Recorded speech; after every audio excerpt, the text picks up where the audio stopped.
Kembali bertemu dengan saya Iwayan Sarman di channel YouTube Cara Mudah Naik Pangkat Guru. Pada kesempatan ini, saya kembali memandu sahabat guru hebat semua, khususnya kepala sekolah, pengawas pembina, dan sahabat guru hebat semua.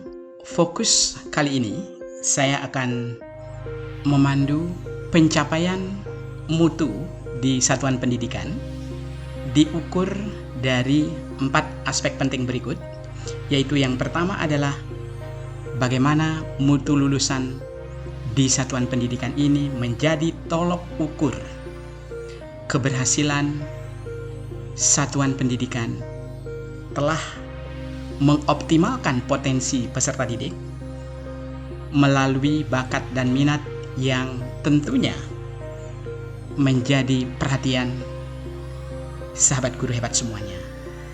Untuk mewujudkan mutu lulusan yang berkarakter profil pelajar Pancasila, memiliki kompetensi, menguasai konten atau materi yang menjadi standar minimal yang memang harus dicapai, maka sangat bergantung pada kualitas proses pembelajaran yang tentunya sahabat guru hebat sudah mampu mengatasi keresahan guru selama ini, khususnya di dalam mencapai tujuan pembelajaran dengan aksi nyata yang telah dilakukan.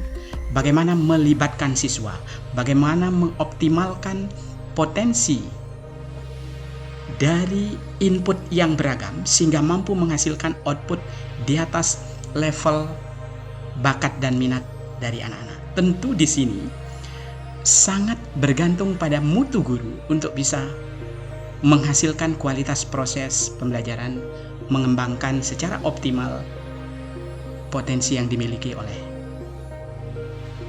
murid-murid yang dipercaya di satuan pendidikan Bapak Ibu sekalian. Dan tentu yang paling penting juga bagaimana manajemen kepala sekolah untuk memastikan bahwa kepemimpinan pembelajaran telah diterapkan di satuan pendidikan, tentu dikaitkan dengan budaya sekolah yang sudah berhasil dikembangkan. Bagaimana di sekolah itu kepekaan kepala sekolah di dalam melakukan pengelolaan sampah ini tentu menjadi sesuatu yang sangat penting, sehingga semua yang berhasil dilakukan tentu harus dituangkan di dalam kurikulum operasional sekolah, khususnya sekarang menghadapi tahun ajaran baru 2023-2024, yang semuanya akan menjadi tolok ukur pencapaian kompetensi lulusan melalui standar nasional pendidikan yang harus dicapai. Oleh sebab itu, kesempatan ini saya akan pandu sahabat guru hebat untuk update kurikulum operasional sekolah yang saya akan mulai dari contoh yang sudah berhasil saya buat, khususnya di dalam memenuhi kerangka dasar kurikulum yang akan dikembangkan di satuan pendidikan sebagai kurikulum operasional yang saya contohkan di sini adalah di SMA Negeri 2 Palangkaraya. Nah, tentu di tahapan awal itu adalah bagaimana sistem pendidikan nasional itu dikaitkan dengan Undang-Undang Nomor 20 Tahun 2003 tentang Sistem Pendidikan Nasional, yang di sini sudah saya bahas bahwa pendidikan itu adalah usaha sadar dan terencana untuk mewujudkan suasana belajar dan proses pembelajaran agar peserta didik secara aktif mengembangkan potensi dirinya. Nah, selanjutnya kita akan bahas juga bagaimana profil pelajar Pancasila itu di satuan pendidikan itu merupakan fokus membangun karakter anak di satuan pendidikan sekolah Bapak Ibu sekalian, sehingga penting mewujudkan proyek penguatan profil pelajar Pancasila dan budaya kerja memberikan kesempatan bagi peserta didik untuk belajar dalam situasi yang fleksibel, tidak formal, dan cenderung kegiatannya itu adalah lebih interaktif, tetapi kompetensi murid-murid menjadi optimal.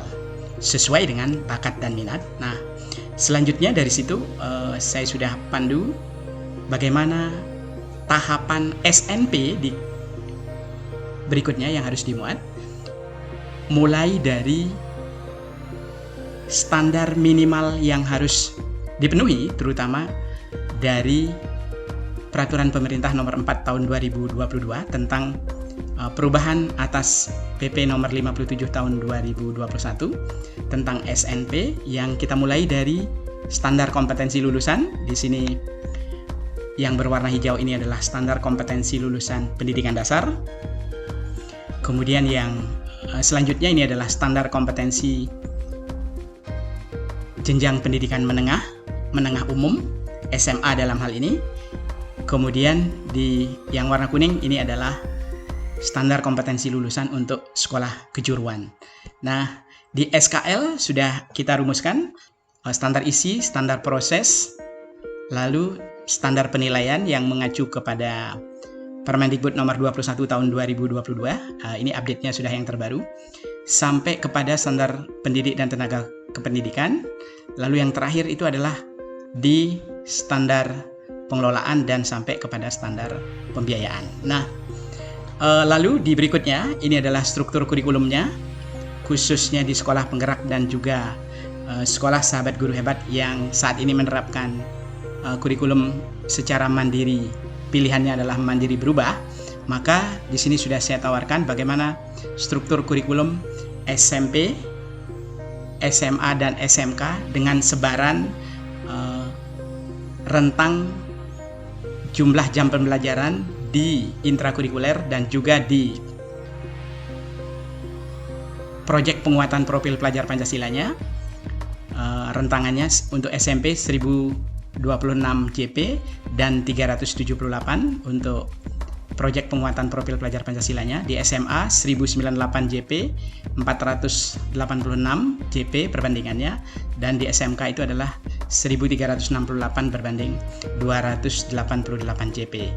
Nah, tentu pilihan dari tema proyek penguatan profil pelajar Pancasila di sini ada 7 untuk jenjang SMA, silahkan dipilih 3. Dari 8 silahkan dipilih untuk tema wajibnya itu adalah kepekerjaan.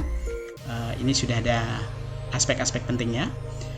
Lalu di berikutnya itu adalah prinsip penilaian, sampai ke terakhir nanti adalah apa yang sudah dilakukan penerapan kurikulum mandiri berubah di SMA Negeri 2 Palangkaraya.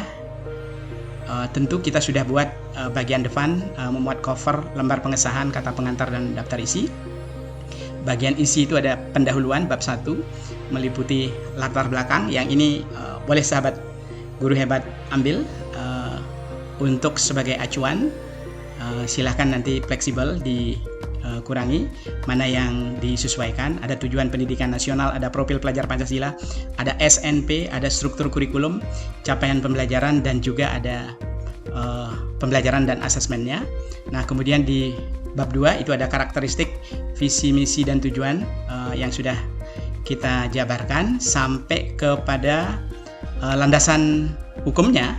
Di sini juga sudah kita update sesuai dengan regulasi yang terbaru, dan tentu prinsip pengembangan kurikulum. Nah, ini yang dapat kita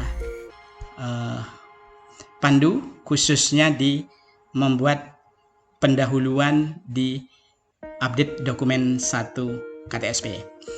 Kurikulum operasional satuan pendidikan, khususnya kurikulum SMA Negeri 2 Palangkaraya. Nah, di terakhir tentu bagaimana di dalam pembelajaran agar mutu lulusan siswa itu terlibat secara optimal. Maka ini yang menjadi sesuatu yang penting. Sahabat guru hebat akan saya pandu untuk kegiatan pembelajarannya boleh menggunakan strategi ATAP, yaitu di akronim A-nya itu adalah awal pembelajaran seperti apa, lalu T-nya ini adalah tantangan apa yang sahabat guru hebat hadapi. Adakah sahabat guru hebat merasa resah ketika pembelajaran itu tujuan pembelajaran yang ingin dicapai belum optimal melibatkan siswa. Lalu di A-nya, aksi apa yang sahabat guru sudah lakukan. Lalu di terakhir P-nya itu adalah tentu pengalaman apa yang berhasil dihadirkan ketika pembelajaran dari CP maupun KD ini benar-benar dilakukan melibatkan siswa secara optimal, sehingga pembelajaran itu boleh dikatakan bahwa fokus kepada inovasi pembelajaran di kurikulum Merdeka yang berhasil sahabat guru hebat lakukan. Nah, tentu karena ini adalah kurikulum Merdeka, maka keleluasaan dari sahabat guru hebat bagaimana memberikan aksi nyata penataan lingkungan sekolah itu yang paling penting. Sahabat guru hebat boleh memasukkan bagaimana budidaya tanaman obat keluarga di lingkungan sekolah ini menjadi prioritas, termasuk bagaimana mengolah sampah makanan yang tentu sampah yang ada di lingkungan sekitar itu dioptimalkan menjadi bagian yang dimanfaatkan untuk tanaman obat, menjadi pupuk.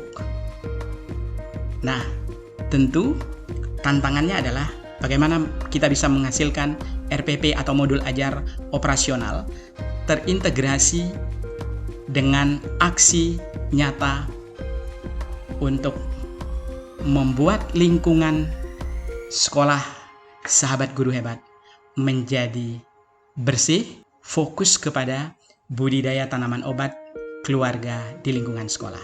Terima kasih sahabat guru hebat, salam sehat dan sukses selalu.